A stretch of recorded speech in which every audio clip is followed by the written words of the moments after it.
You're listening to The People's Pitch, the official podcast of Minneapolis City Soccer Club, brought to you by footballstadiumprince.com. Let's start the show. And as I talked about just a couple minutes ago, as Joe Watt stands over this one, he appears to be the one taking the penalty here. This is a huge confidence booster if you're Duluth. Worst case scenario for City right here. And it stopped! Yes! And it stopped! Totally redeems himself. Matt Elder redeeming himself.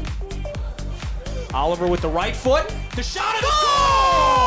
Oliver! Justin Oliver will break the scoreless tie. And it is 1-0 Minneapolis City. Is Hutton now on the offense with the left foot. Goal! And it is now 2-0 Minneapolis yes! City. Good finish. Nick Hutton taking his quick victory lap. Soccer is back, people, and oh, does it feel so good. This is the People's Pitch Podcast, the official podcast of your Minneapolis City Soccer Club. I am your host, John, and ring-a-ding-ding, look who we have across the other aisle, but one, Mr. Nate Morales. 2 weeks on this very show, Nate, we talked about the soccer bug bites that were starting to happen as we were getting excited for the season. I am now full-on fever, being 1.5 weeks into soccer seasons, we'll call it, for not only the USL2 squad, but also the future squad. How about you, man? Hell yeah, man. I am fired up, and it only gets better this week as there's, hey, there you go. It only gets better this week as there's just more. Keep the heads ringing, man. There's just going to be more and more. Like, we've got the USL2 season opener coming up on Saturday. We've got UPSL action. The Minnesota Super Cup is going to continue throughout the summer, with Minneapolis City, wrapping that one up in all the way in July. So we've got a long couple months of soccer here, man, that is going to feel really, really cool. And especially after such a great Saturday with 1,200 plus people packing the Nelly, like its own, that was like the ultimate kickoff. Like, it's only going to get better. Yeah. Oh yeah, for sure. I mean, like we said, like, we are in full on summer soccer season mode, which is great. We're not in the depths of it yet, but we're on the fringes of the pool with our feet in, and we're just waiting. It's a little cold, and we're waiting for it to warm up before we totally dive in. But we're right there, and we've got action to recap and games to preview. So we're going to talk a little bit about the futures. They did their thing against Granite City this past weekend. The Minnesota Super Cup game, like you talked about, kicked off to a packed house. And we'll talk a little bit about what's up next for the Crows in a USL2 kickoff against crosstown rivals St. Croix Legends coming into the friendly confines of Edor Nelson Field. And then the Futures have a little match of their own. What is it, about hour difference in the kickoff? Mm-hmm. I think they kick off at 7. We kick off at 6. Crosstown against FC Minneapolis. So we'll talk about that. Yeah. John, before we get started, I want to ask you about something that I saw on the Twitter. I'm sure you're familiar with this, but I just want to bring it up and get your take on it. So after making a deep run in the U.S. Open Cup, in the Lamar Hunt Open Cup, our friends at down in Tulsa, we know Sonny DeLisandro. He's come up here and hung out with us. We've had him on the podcast. So Tulsa goes down. First of all, Tulsa beats their crosstown rivals. I think it's like FC Tulsa, right? Well, yeah, that's a USL1 squad. Yeah, right. So they beat the USL1 squad squad in order to earn a trip up to... At home as well. Yeah, they beat them at home. So they beat them at their little field in Tulsa. They were able, and that earned them a trip to St. Louis, where you went. We talked about that on the show. Well, you went down to Kansas City, and watched that game with Tulsa Athletic against Sporting KC. Sporting KC comes away with the victory. I think it was 3-0. There's a penalty. There were a couple of bad calls, whatever. Either way, Tulsa Athletic holds their own and, does the NPSL proud. I would say they were the last, last NPSL team in the tournament. And they won the amateur prize for on tiebreaker with Chicago House. Yeah. Right.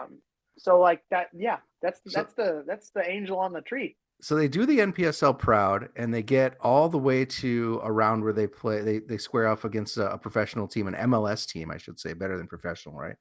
And how are they rewarded?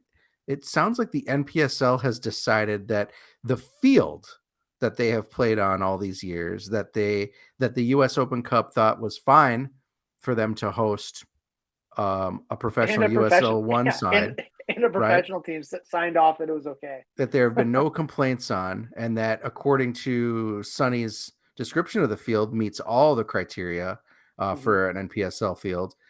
NPSL decides, the board decides that field is not acceptable, and that they can't play their games there. This was like a week before the season starts, right? So that left Tulsa scrambling to find alternate field options for their season, which was imminent. I hope they had to put an found appeal in. Yep, of course I got to put an appeal in, so that it's just extra BS for a team that they've done really well in the NPSL. I wouldn't say they haven't dominated. They didn't win. They lost to the Denton Diablos, didn't they? But they went to the final. Yeah, but they went to the final. So it's not like a historically dominant NPSL squad that wins year after year. And not like the Des Moines Menace. The board, right? Yeah. And the board are just getting sick of it and just like, we got to get these guys out of here. It's almost like what happened to St. Thomas, right? Yeah. In the MIAC. It's just like out of nowhere, the board decides that Tulsa's field isn't acceptable, and won't let them play on it anymore, and won't honor any games that are played on it moving forward until the appeal goes through. And so they had to find a new spot. I guess, John, what the hell? Well, before I go here, before I plunge in and give you my thoughts on this, we're in conversations to have Sonny on our show next week to talk about his side of the story, and ultimately he will fact check everything that I claim that I'm about to claim here. So take my recount of what I know is going on and what I've heard and seen as take it with a grain of salt. So the situation itself, like if you cut through all of it, like you said, there's a situation where something is going on between not just the board, but the president and the managing director of the league and Sonny / Tulsa Athletic. So no one really knows. I mean, people know, but the people who know don't want to talk about it because they can't. Or for ramification reasons, but guess who's not in the NPSL anymore, Nate? Minneapolis City. Mm-hmm. So the top half of the board for some reason has a problem with Tulsa, and this whole thing materialized for, we'll call it like maybe a year and a half, where in the NPSL playoffs they were told that the field really wasn't compliant. So when you're talking about the field itself, compliance is a gray area, right? How many times have we played against teams like Sioux Falls Thunder in a public open park with like literally no way to control crowd, just like an open park? I've sat on the bench and helped coach in a game where we were literally in an open park and fans were standing behind our bench yelling at us and our players. So like that's an open park. The board is basically saying that Hicks Park, by name, is not compliant because it's an open park. If you've seen the stadium in Tulsa, I think it's what should be the benchmark of lower-level pre-professional soccer stadiums. It's a modular-based stadium. It's a DIY stadium. It's showing everyone else that you don't have to necessarily rent a college or a high school or a facility that like a full-on facility. You can spend, if you can get the investment, $100,000-$200,000, bringing in things like shipping containers that are retrofitted as locker rooms, having shower facilities that may be offsite but within a walkable distance from the modular stadium, or in fact maybe building them in if you have the plumbing chops to be able to do that. Mm-hmm. Having some smaller level seating for 600 plus people, which is the mandate by the league, and then ultimately having having a barrier that is not only separating fans from the field, but also from around containing it around a public park. If you take what I just said as checking off the boxes, that is a compliant stadium for NPSL on paper. Yeah. So this is where all the confusion starts, where it's the conversation started in the national playoffs when they played against Denton, or not when they played against Denton, but in the run up to going into that I guess we'll call it the regional final, going into the final four. So there was never any transparency from the league to Sonny and his business partner, Dr. Kern, of what does non-compliant actually mean. So multiple attempts are going from Tulsa to the league, and there's no reciprocation of information. So that to me is like, that's shady bullshit, right? Because if you telling me I can't do what I'm doing, tell me what I'm doing wrong, or tell me what I need to fix, and I have shown a willingness to fix.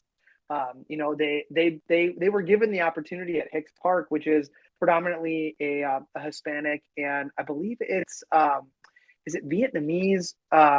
I think it's Vietnamese neighborhood. Okay. And the city of Tulsa came to Sonny and Dr. Kern and said, we think we might have something here for you guys to like build as your home and like help the community, very much like what Keyworth is in Detroit.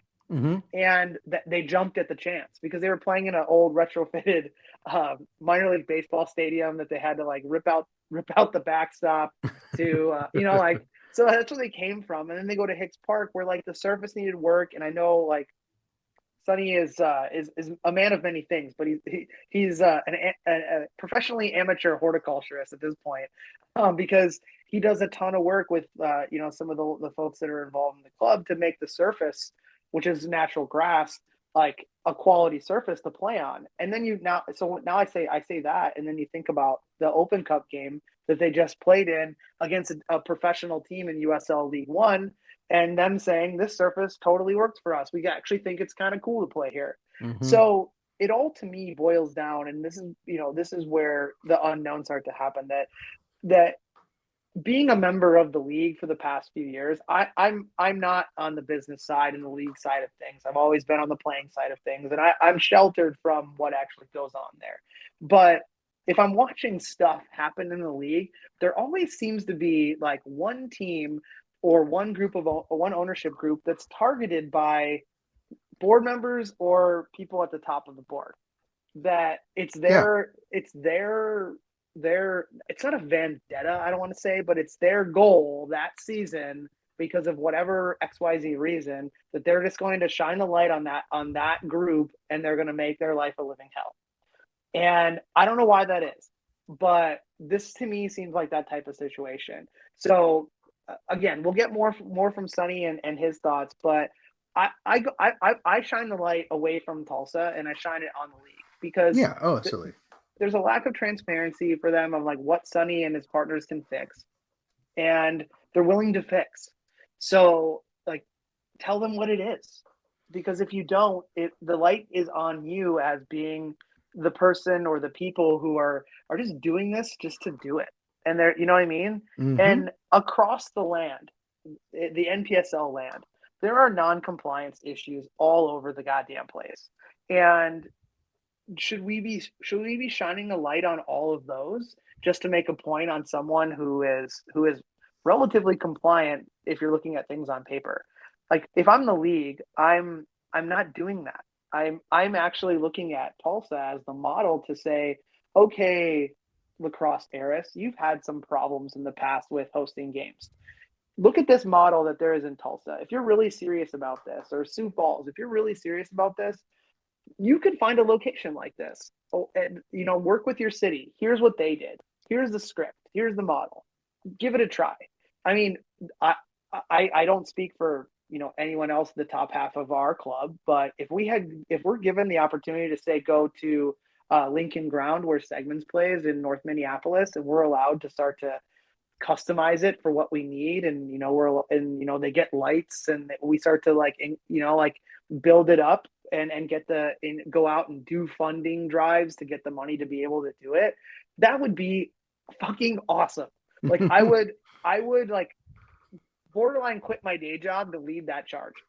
And I just don't get it. I don't get it with the league. And it's not. It's just a number of years where I've seen this, and it kind of hurts the heart, man, because there's people like Sonny who, maybe he's rubbed someone the wrong way. He's a big personality. I don't think that's the case here. Maybe he did. Yeah, maybe it was warranted. Maybe it wasn't warranted for these actions, but it seems like he's getting through the shaft here, big time. Yeah, I think I'll end on this too. Like you call it out that it's definitely a league issue, and I remember it smells like a little bit of revenge, right? Minneapolis City isn't around anymore for the league to bitch at, so let's go after the guy that was their staunchest ally for years, right? I don't know how many times Sonny stood up for us. Sonny was on the board for a while, right? And helped Minneapolis City get through some of the BS challenges by other teams in the league around things like the Germans bombing Pearl Harbor, stuff like that, right? So it's like now you're all alone, buddy, and the league is gonna gang up on you and find some BS reason to take you down. And it just smells gross. Yeah, and the last thing I'll say on it is, if you're truly a league that's trying to elevate yourself, don't you want to keep the teams like Minneapolis City or Chattanooga, Detroit, Tulsa, Denton, our friend Jonathan in Little Rock? Don't you want those teams in your league? And wouldn't you want to work with them and not work against them? Right. I don't get it. But apparently the league would rather have folks like Lacrosse Heiress who pay their dues and don't rock the boat, and they forfeit 4 games a season, or they show up with 10 guys every game. Like that, to me, if I'm the league, I'm shining my light over there, being like, come on, guys. Like, we know you're in good standing with the league, but like, fucking try, Yep. like, so we'll get more on this from Sonny, but let's dive into our main topics for today. Yeah, let's talk about ourselves. The Futures, they started the season with perhaps their toughest game, and they drew Valora FC 1-1. Matchweek 2 was a little more kind, a little bit of a relief for a couple of reasons. 1, lots more college players are back, and 2, Granite City is not Valora FC. No, great way to put it, Nate. First off, what the heck happened to Granite City? Like a once promising club that used to give us fits, rooted in St. Cloud, where there's a number of talented players. I know they're there, and they're well positioned right next to a Division II St. Cloud State program led by Sean Holmes right there that has even more quality players. However, in recent years, it's been like a stats game for the Crows when they lock horns. Like, what's going on? I don't know. It's like a stats game is a great way to describe it, right? It's tough. Like, I think it's probably easy. This is just a theory, but I'm going to say, remember last year we brought this up in last week's pod, but I think last year Kareem Darbaki was the coach, right? And I'm just going to say, I think it might be a little tough to find talented soccer minds in St. Cloud, Minnesota, right? That can help build a club, that can help develop a system, that can help recruit, things like that. You're just going to get, I don't know. I've done literally no research on this, so, but I would say, just like, in my glass of whiskey down, talking out of my ass way, that I feel like, it's whatever high school coach raises their hand that's in town. Yeah. Right. That is going to just kind of turn around to the university and go, hey, who wants to stick around this summer and play? Who wants some playing time? Right. And you get who you get. Maybe you get some high school kids, maybe you get some college kids. And suddenly you've got kind of a step up, probably potentially from Lacrosse Heiress, which in the UPSL might not be that bad, but when you're in a league or you're in a division with Minneapolis City and Valora FC, and it looks like St. Croix Legends are legit, and Blackhawks might be good, like all of a sudden the UPSL Midwest West Division is just not the place to go half-ass. Yeah, but there's a lot of speculation we could have there. But as far as like who suited up for the Crows from a starting lineup perspective, back in net was Bodie Gostad, who got the the 1 point with the Crows in the first matchup of the season. And then a back line featuring Tyler Beaupre, Regal. I always butcher this. I'm going to try this time. Arellano, not Arielano. Aiden Lee, one of the Hermansons, I believe it was Carter. And then a central midfield pairing or a trio of Jordan Ross, Johnny Bear, Griffin Price, the youngster, making his debut from a starting perspective with the Young Crows, and then a front three of Tomas Mena, Nick Karam, and Campbell too. So what that leaves from a bench perspective is the other Hermanson, whichever one didn't start, the other one. Noah. Noah. Carter. There we go. Carter, Noah, one of the two. Colin Bryn, backup goalkeeper and new to the squad from Carleton University. Daniel Linder, Atal Meng, Micah Miller making his debut, Michael Doshin, and that was it. So that was your bench for the Crows. Yeah, when you look at the talent, you can already see what we're excited about with the futures this coming week. In that these guys are trickling in. The Hermanson brothers back. One goes to St. Ben's, I believe, or St. John's. I'm sorry. They both go to St. John's. I saw Carter open up the scoring at Augsburg with some brilliance. He and his brother are both talents on that team. You've got your guy Jordan Ross is back. Jonathan Bayer, who remember last year at the end of the NPSL season was probably one of the standouts. Is that correct? Do I remember that name right? Yep. Yeah, he got a call up. Yep, Johnny Bear. Yep. And I remember calling that game with you where you just were gushing about him, like he was just doing so well, and that's true. And he's back again. I picked him on my team that I mentor coach this winter for futures, and Jordan Ross. So yeah, both of them are great. They're great guys. They're great good soccer players. And Campbell too, who played on Saturday against MNUFC, suited up Sunday, or played on Friday, against MNUFC, suited up Sunday against the squad. So he's fit and he's ready to go. So that was it's a strong roster, and it's only going to get stronger. Mm-hmm. First half, John, was all futures from what I saw and what I heard, but somehow it ended up 1-1 after 45, thanks to a set piece goal that was really against the run of play. Yeah, I mean, from what I saw, it was just a lapse in judgment, a full committal by a defender, and fully committing maybe in the wrong direction, and that happens in the game of soccer. But this is early season stuff for this group. It's now been 3 years of the futures. If you tack on a fourth year from Prunty's undefeated squad, we start off with a lot of talent. And it just needs to find the glue. And by the time all flowers are in full bloom around Minnesota, Nate, there's no longer a slow start, and we're putting teams away in the first half. Word. Well, John, in the second half, the flowers bloomed. The futures turned it up. Like that one? Yeah, they turned it up a notch, and they really left no doubt. The game ended 4-1, 3 goals in the second half to put it away, and just a couple of individual efforts that made Granite City look ridiculous. So I was unable to sell my wife on a late Friday night Minnesota Super Cup game and then a late Sunday UPSL game for my kids. So I had to watch this one on tape delay on the VO. But the second half was super simple to me, Nate. And the 3 goals that came on the backs of Campbell 2, Michael Doshin, and Hermanson, one of the Hermansons, led me back to something that I think was setting itself up in the middle of the field to like just half of the middle of the first half to the end of the first half. And that is the central trio of young Griffin Price, Johnny Bear, and Jordan Ross was absolutely fantastic on the day. Those 3 players, they each have individual unique skill sets. Like Johnny is like your calm, composed, like, I don't want the ball that much. I want the ball, but I don't want the ball that much. Gets it on his foot, gets it off his foot. Stays home, organizes.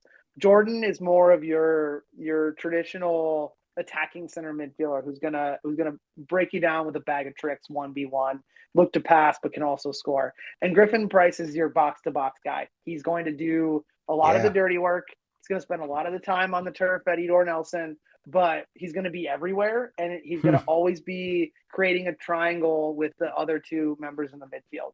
So those three guys with their unique skill sets, say after like the 10th minute of the game, and outside of some, we'll just blame fast turf issues at Augsburg, causing some kind of slightly overbaked passes between the three of them. They started to just absolutely ruin Granite City from the middle out. Like it was like once the video gets posted, everyone go watch it if you weren't there. But once they did that, I mean, the Granite City Rocks were done. I mean, the central midfield started not to track back hard for balls coming from the back line to try to help. The back four was then like super disconnected from the midfield, constantly under distress. The midfield then got lazy due to like the constant movement of those three crows in the center part of the field, and then passing started to get tired, and energy for the rest of the game from the Crows, the rest of the Crows front seven was just like, all right, it's goal fest time. Let's go get it. And it all started, if you track it back to around the 10th minute, when those three players for Minneapolis City, like it clicked and they got on the same page, and then it was like the bomb went off for Granite City. Yeah. Well, I mean, that's what you like to see as it goes on. One tough game against Valora FC, kind of a revenge situation against Granite City as the Futures come together and show really what they're capable of. And up next for the Futures is a trip to Brooklyn Park to take on FC Minneapolis. FC Minneapolis is 0-2, having fallen to Valora FC and Blackhawks. The season has not started well for the Lions, and there is no reason to believe it's going to get any better this week. They've given up something like 6 or 7 goals already across the 2 games. Blackhawks beat them 3-1. I think, let me look here. I got it right here. Blackhawks beat them 3-1. Yep. Valora beat them 3-0. Not going well, not going great for Ian Sendy's team. And there's no reason to believe it's going to get any better. Well, without the freshly retired Winged Wizard, with Ian Sendy taking a step back from the playing side, is there really a storyline here, Nate? Like, no. I mean, he was so ridiculous and he was so sensationalist, and he was the reason anyone paid any attention to FC Minneapolis for so many years. Yeah, it was a lot of no, I'm not going to get into that. Pomp and circumstance. There you go. Very good. You're such a good wordsmith, Nate. Mm-hmm. Always have the right word for the situation. In all honesty, for me, it's for Minneapolis City. It's find the motivation to keep the pedal down and get their first statement victory of the year. However, on the other side of the ball, we've had trouble with FC Minneapolis and their physicality, and I think this is a great test. That's true. For this group. And I think it's one that is easily passable, but they're going to be picking themselves up off the turf and in that stadium for a good portion of that game, because that's just how this matchup goes. So if the players are available, can that central three pick up where they left off? Because we know the goals are going to come from the front three. They've shown it over the course of 2 games, and the goals are going to come. So it's like, how quickly can that happen? And how can they manage maybe some size differential in the center of the field? But I think they can do it. I think they can totally do it. Well, for any Futures family or developmental diehards, we'll call them, that game is Saturday, May 13th at 7 p.m. That's going to be played at Park Center High School. Hopefully we're going to have some travelers, but I bet most fans, John, are going to be at the Nelly for City versus St. Croix. Before we get into that preview, let's get into the recap of the action from the first action we've seen at the Nelly this season, the Little Loons. Yeah, the Little Loons flew their way down from Blaine to the friendly confines of Edor Nelson Field on the campus of Augsburg University. Got to constantly say that so I don't say it wrong when I'm on the broadcast. To kick off the inaugural Minnesota Super Cup this past Saturday, and I feel as if there were just quite a few storylines from this one, Nate. Just a few. To kick things off, there was no Loic Massanvi. There was no Rory O'Driscoll suiting up against us. I did see some cameos in the crowd, though. But my worry was like, are we going to see our guys just beat us here today? Like, please no. But no, they had bigger jobs to do. But Rory's too old. No, he's not. He's graduated, isn't he? He's got to be. He can't be U19. But he's under 25. Okay. So, I mean, would you put it past them? I mean, so if the stars align, would you really put it past them to not sneak him in and also be? I was waiting for like, hey, we've been holding on to Reynoso in the wings. Straight off the plane from Argentina, we got to get him some minutes. Let's warm him up. Yeah, we've been holding on to him to play against Minneapolis City to score 5 goals and set up 3 more. So that was my first story point. The roster selection for the match for Coach Craig was patchwork from a few different sources. You had full roster guys, you had futures players, you had trialists. It's kind of a hodgepodge mixture. One team in season form, the other team learning each other's names in the locker room. And then ultimately the last storyline for me, and you mentioned already, the place was fucking packed, man. Like looking down from our perch in the booth, like you looked left or right and there was people everywhere. And that to me is, and you mentioned it, that's the way you kick off a season. Yeah. So super, super happy for everyone who came. I know there was a Minnesota United bump there, so we appreciate that from a pocketbook perspective when it comes to the club. But it was great. It was great to. Adam asked me a question on the broadcast, and I encourage people to rewatch the game in general, and listen to us drag on about stupid bullshit up in the booth. But he asked me a question about what that game does for Minnesota United. And I basically equated it down to the fact, Nate, that looking at the soccer system in America, when you talk about the top half, it's very insulated, as we know. There's no pro rel, it's very, very franchise driven, corporate soccer. But to allow even a U19 team to break outside of the MLS mold or the structure to even compete in a tournament like this, I think is a really big step for a lot of the folks who kind of poo-poo on what happens at the top. And I thought that it's also very good for those players, because we've seen the model at Minneapolis City, and we see it with our futures team we just got done talking about, that when they play against different styles, different age groups, different size and speed of opponent, it only makes you better.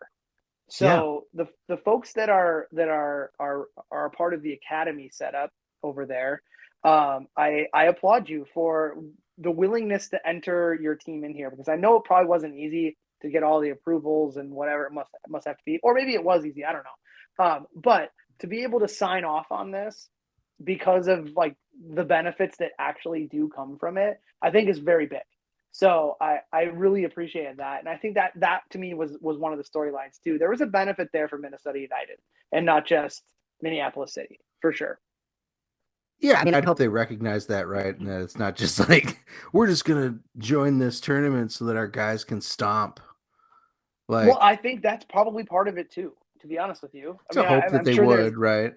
Yeah, I'm pretty sure that there's that side of the coin as well. But I think that, what I just mentioned is it was a good thing for that reason. But as far as how we set up for the game, there's a lot of familiar names in here.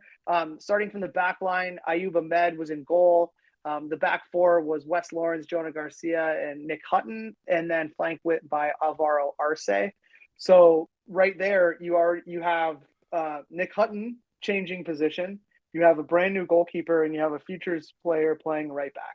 Centrally, you had Aiden O'Driscoll anchoring the midfield behind Eli Goldman, who literally, talking to him, just got off the plane and then came to the stadium and went to play. And then you have the only member from the original 2016 inaugural Minneapolis season team in Samuel Ruiz Plaza finishing out the center three.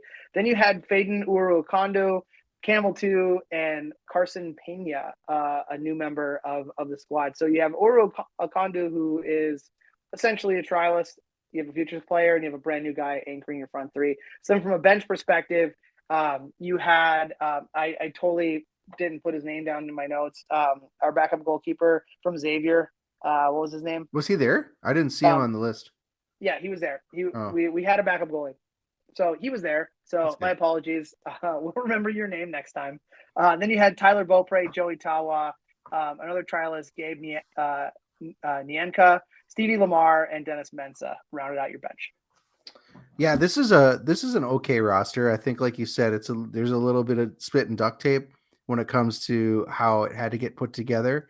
A little bit of chewing gum in there. I mean, the striking gap here is that there is no natural striker here, right? Camel 2 was a left winger for Augsburg all year, where he had all that success. He's transferring to St. Mary's in that same position, but we had him up top, and he's not the target striker that Carl Craig's system is designed for, right? Eli Goldman's supposed to play behind him a little bit, but that was a little tough. That was tough with not Ramsey Uruakandu, but his brother Faden hadn't seen him, not familiar with the guys. So it was tough. I will say, John, I was pleasantly surprised. I mean, I was really impressed by number 2, Alvaro Arce. I thought he played great. Stepping up this year to this level to play against Minnesota United U19s. I think I can recall 2 or 3 times just off the top of my head where he tracked back and saved a goal. Like there were a couple bad giveaways in the midfield, maybe a one-on-one situation that was brewing, and Arce came out of nowhere and put his finger in that dam. Like he stopped that attack, and I was really impressed with how he played. That's just kind of overall, but it's great to see a core back and ready to develop.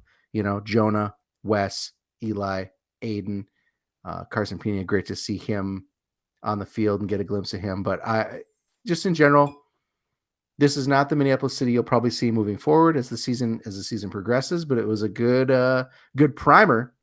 Mm-hmm.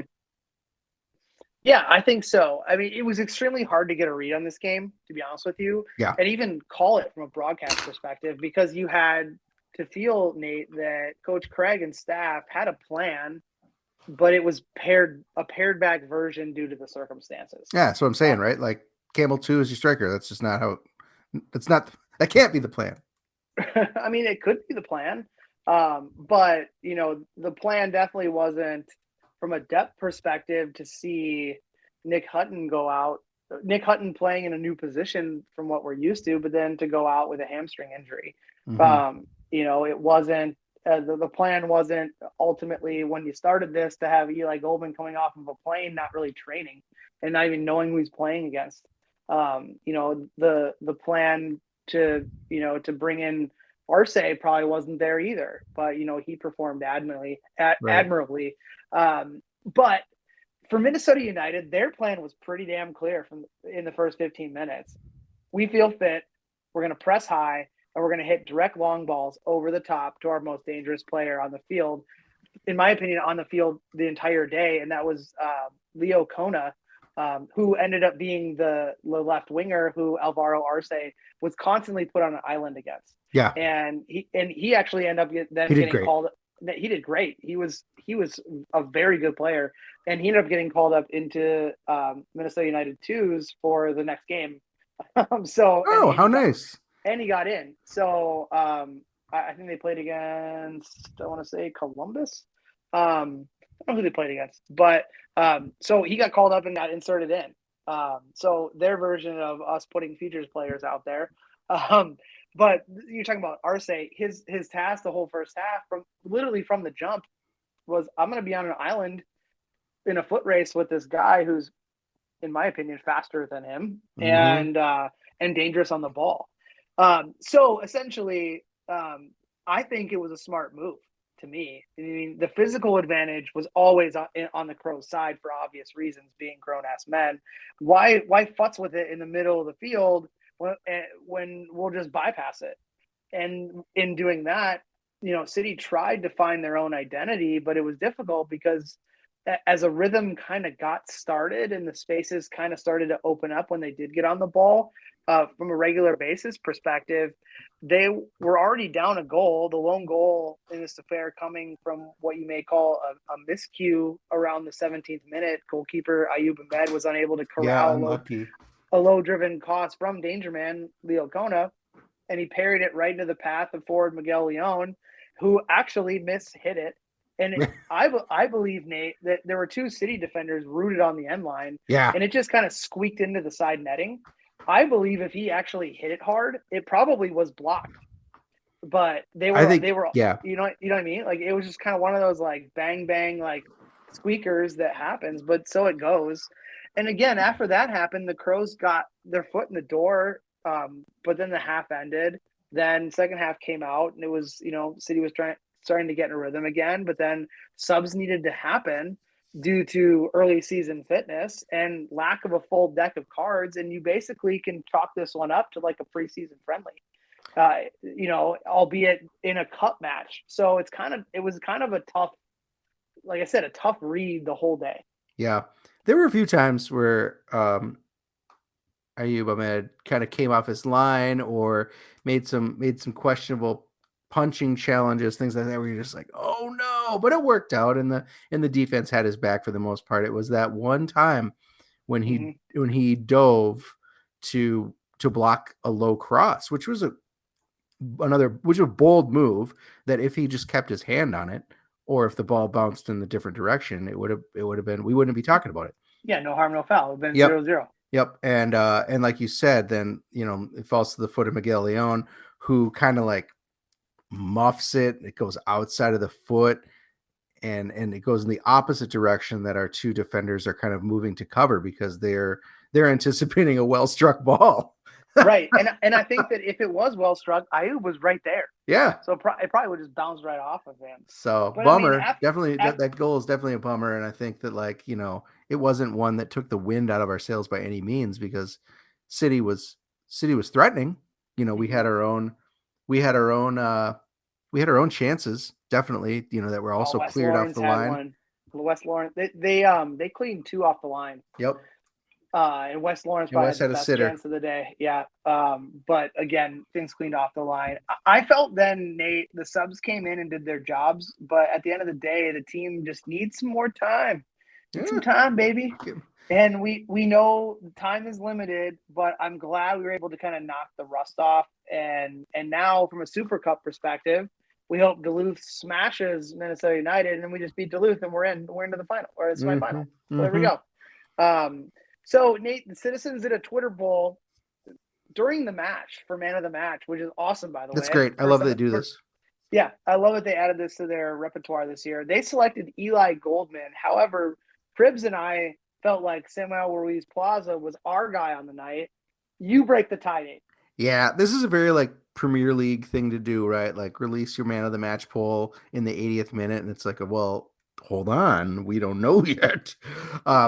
But I'm with you and Adam Pribble, and I'm sorry, Eli Goldman, great player, love that he came back. Day. Yeah, had a decent day. Not your typical Eli Goldman expectations, probably, for him and for onlookers. This is the thing, is that if you just break it down simply to what is your job on the field, Eli Goldman's job is to play with his back to the goal, potentially receive the ball at his feet, play it out wide, or turn and score goals. And when you line that up against what Samuel did, which was literal box to box, great shift. I mean, this is a guy that really, like, hasn't been in the equation for Minneapolis City for a while. And he's close to 6-7 years older than everyone he was facing. Yeah. And which is funny, because did you see the Augsburg kids? The Augsburg team reposted, I guess, one of Minneapolis City's posts, where they had Jonah and Samo come out, and they're coming out together, kind of waving to the camera, and it's just two old man emojis above their heads. Like, I did not, but that's hilarious. Samo, we said it to him at the end of the stadium, like, he's the last OG. He's the last guy from year one. And when you consider all those things and his ability to both be a calming presence in the midfield, be able to stop what Minnesota United was doing in the midfield. I think the only reason that Samo probably didn't get a player of the game is because that wasn't his position, or the midfield in general was not what Carl Craig was all about on Friday, right? Like it was not about building through the midfield. It was not about attacking through the midfield. There's nothing flashy. The job was midfield, get the ball and move it. Mm-hmm. And I'm sure he's going to hate that we talk about what his tactics are, because I'm sure we're wrong. But I mean, like, if you talk about that, go back and watch the game. Samwell got the ball and moved it. Yep. Like he did an absolute number 8 job, box to box. Like he did it. You know? I've seen games where the number 8 has been just like a disaster, or the number 8 has been like, or your number 6 is like there's just a hole in the field, and you're like, oh, this guy is so slow and he can't defend, he can't do anything. Sorry for anyone that's played that position. That's made me mad in the past, but like, and even Samo on the field a couple times, you're just like, geez, like he's gotten hit, he's been fragile, he's been knocked down, right? And like injury, he stood tall against Minnesota United. So I will say he almost died playing soccer for us. He did. He did. The appendix exploded because he took a soccer ball. He took a Duluth ball to the midsection. A laser beam right to the midsection. Anyways, so at the end of the day, I think the People's Pitch official man of the match is the Sammy with the good hair. Yeah. We got to make. You know what I always wanted to do is make like FIFA cards and release them. Let's do it. Let's do it. Who's gonna do that? I'll do it. Maybe. Well, as predicted, we didn't really get a glimpse of any City alumni, like we said, returning to play with MNUFC. But John, that is not going to stop. Not going to be the case this Saturday when St. Croix comes to the Nelly. Both of these teams have had some players swap sides in recent years. Just looking down the roster of who has signed for St. Croix, my first name on the list is Nick Zakowski. Second name on the list is a guy by the name of Bernard Asaby Rule. Third on the list, you might know him as Saddam Hussein. We've also got a guy that you might remember as Kevin Andrews. Lots and lots of Minneapolis City players currently on the St. Croix Legends team, but it goes the other way. Well, there's a guy, Saddam Hussein. God damn it, it's so fucking good. There's also Colton Brader, who was in and out with us. There's assistant coach Marco Compraverde. If that name rings a bell from NPSL. Marco's over there. That's right. Yep. There's Otis Anderson, who was kind of in and out trialing with us over the years. Other names from players that we've run, we've not necessarily city names, but we've run across. Jared Hecht was kind of in and out as well. And then from an NPSL perspective, Tucker Mann was the goalkeeper for Joy Athletic. So I'm sure there's a many number. I've heard the names of people like Jack Barry. Jack Barry's over there. What the? Yeah. So, but here's the thing. You can look at it two ways. You can look at it like, what the fuck? Or you can look at it like, what's the mission of what we started in 2016? It's to elevate the profile and give players from Minnesota the chance to play at a higher level. Yeah. If that means that over the course of time, we've seen more opportunities pop up and our players are maybe not selected or they choose to go a different direction, that's actually a good thing in my opinion. Mm-hmm. So for everyone who might be poo-pooing things, I've used that phrase twice today. Poo-poo. If you're poo-pooing the idea of someone like Kevin Andrews going over there, at least he's playing at a high level. Mm-hmm. And that's the point. That's the point of what we do. Yeah, we want to win games and we hope we win, but there you go. So anyways. That's true.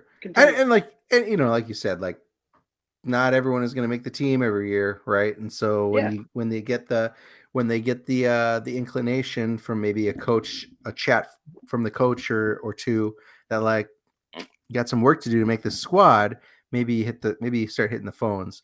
I do want to say, John, like this is not going to be a bad team. Like, I think you should check out. Everyone should check out Kyle Eliason's excellent article on MPLSCitySC.com for his take on this matchup. But I think this is going to be a really good matchup. Like, one thing he mentioned that I'm most excited for is that this is going to be the first game with most college players back on both sides, which is going to give fans a more accurate look at what Carl Craig's plans are for the summer. Is there anyone in particular, John, that you're pumped to see hit the field for City in the black and white? Yes, there's kind of three storylines here. But before I mention that, we totally shit the bed on talking about Kyle's article that recently came out where he interviewed Jonah and Aiden O'Driscoll about being the elder statesman of the squad. Yeah. So definitely check out that article and then read the game preview that we're going to get into here. It's the same article. Is it the same article? Yeah. What did I read? It's great. I don't know. I don't know. I don't know, man. You just ate a couple caps and decided to hit the internet.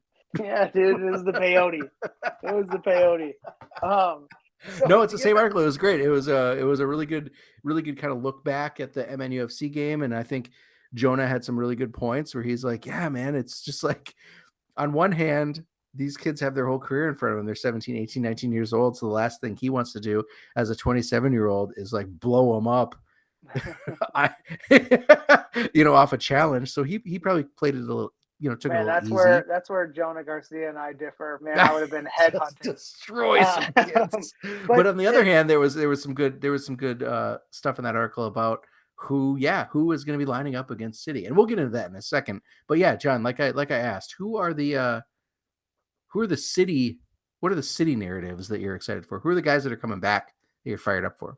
I'm looking forward to the impending combo of Hakeem Morgan and Eli Goldman. Yeah. I think that's a Batman Robin situation. And it can be a Batman Robin situation on either side of the teeter-totter. Whoever's the Batman on the day, the other guy is definitely the Robin. And we talked about it when we introduced Hakeem. We all know who Eli is and what he can do. So I'm not going to go into Eli. But for Hakeem, we talked about it a few shows back. If you want to go back to our initial season preview on roster additions, Hakeem Morgan is probably the most well-rounded striker. No disrespect to any of the strikers we've had since Andy Laurie. And Andy Laurie came to us from being a straight-up professional soccer player in year one. It happened to fall in our laps, and injury and age was catching up to him, but he was still like an incredible, well-rounded striker. Hold up play, good with both feet, can score from anywhere, off the ball movement, all of it. That's what Hakeem can do.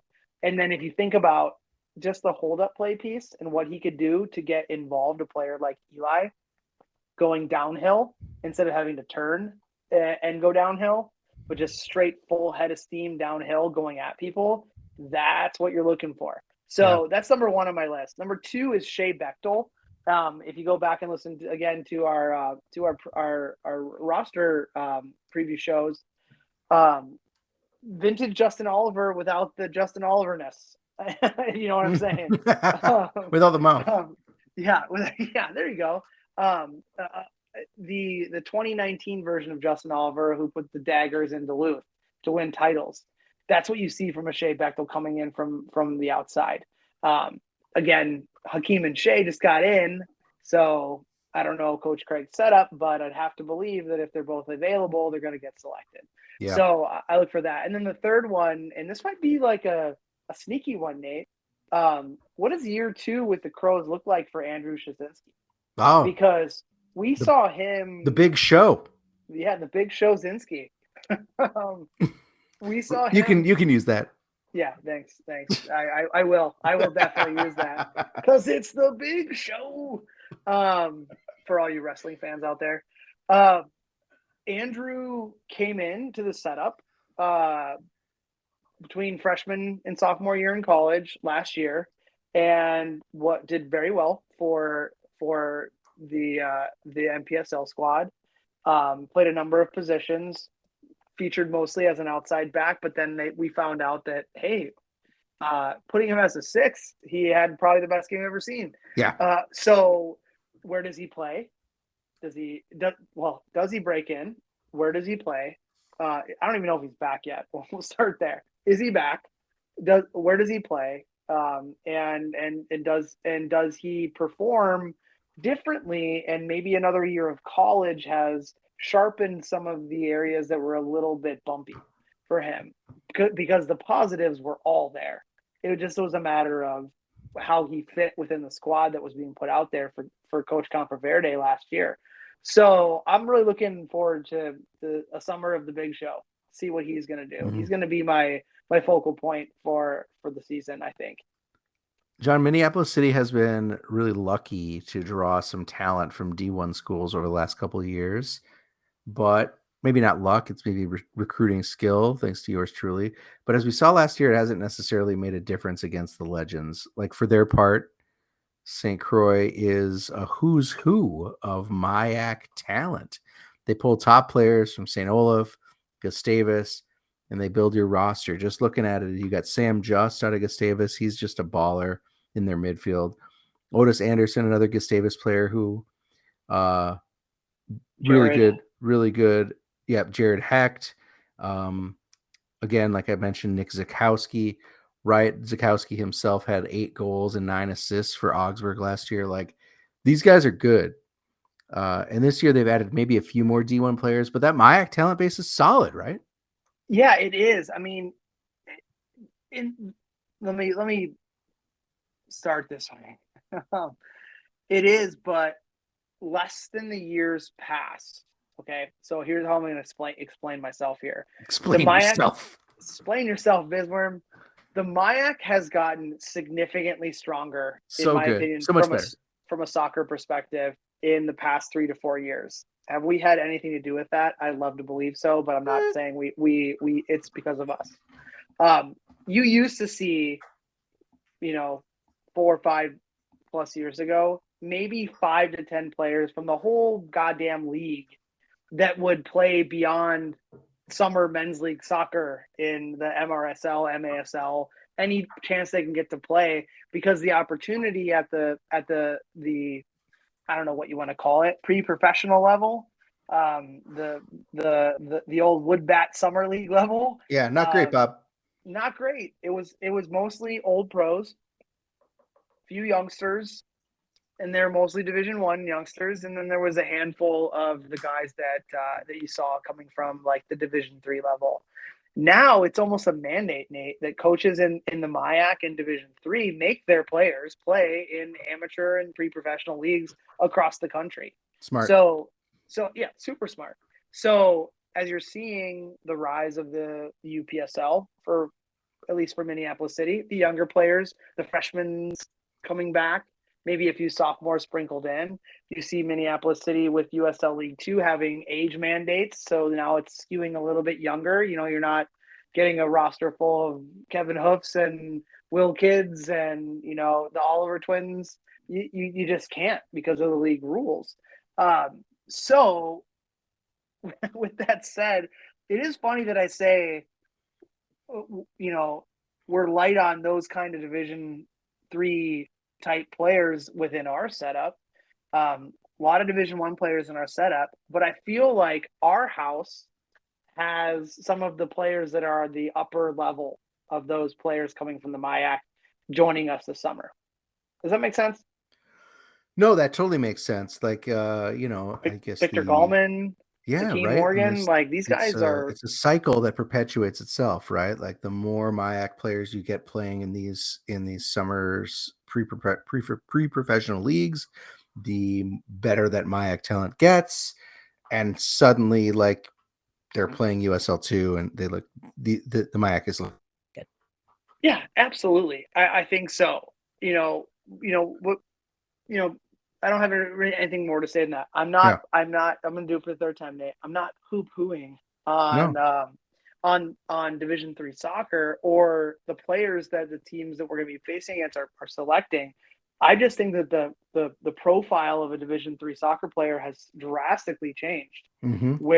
And I think that's due to a lot to travel youth soccer. People might maybe fourth time, Nate, poo on the youth soccer pyramid and how expensive the pay to play model is.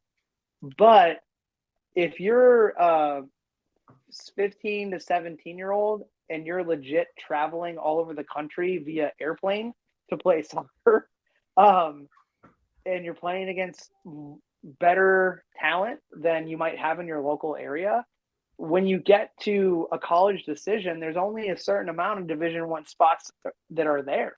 Yeah. So you have to look at other avenues, and it might be like someone like Zach Susi, who was like, you know what, I'm choosing to play at a Division III school, even though I'm Mr. Soccer from Minnesota. And anyways, so yeah. I'm with you. I mean, there. I mean, when Minneapolis City started 6-7 years ago, I don't even know, like, D3 wasn't in the discussion except for Samuel Ruiz Plaza played for this amazing D3 program that wins national championships year after year after year. And now everyone D1. Now it feels like 75 to 80% of the people we run into are D3 players, which is great at this level. Mm-hmm. Both teams, John, Minneapolis City and St. Croix, are kind of in the same boat. Like, both needed improvements on last year's campaigns, and it all starts here. What does City need to do to get the better of St. Croix this year? Well, maybe not play them 8 times like we did last year. It was 3, but that was super odd for me. I don't know, but for real, I think it's a who can knock the rust off quickest and who can gel the fastest, plain and simple. This one could really, for me, go down to who really wants it more. And honestly, who makes the least amount of crucial mistakes. That's pretty much it. So anyways, head on down to Edor Nelson Field, 6:00 kickoff. St. Croix Legends versus Minneapolis City, USL 2 2023 version, getting started. Super excited for it. Once again, 6:00 kickoff. Get your tickets early, because if any indicator of where we were at last game, with Minnesota United coming in town for the Super Cup, with 1,200 people there, tickets are at a premium, folks. So get on out there and get them. We'll talk about how you can do that in a second. But this is all for this week's show, folks. Thanks again to our wonderful show sponsor, footballstadiumprints.com. The lower league season is here, and Football Stadium Prints has top gear for lower leagues teams from Minneapolis to Motherwell.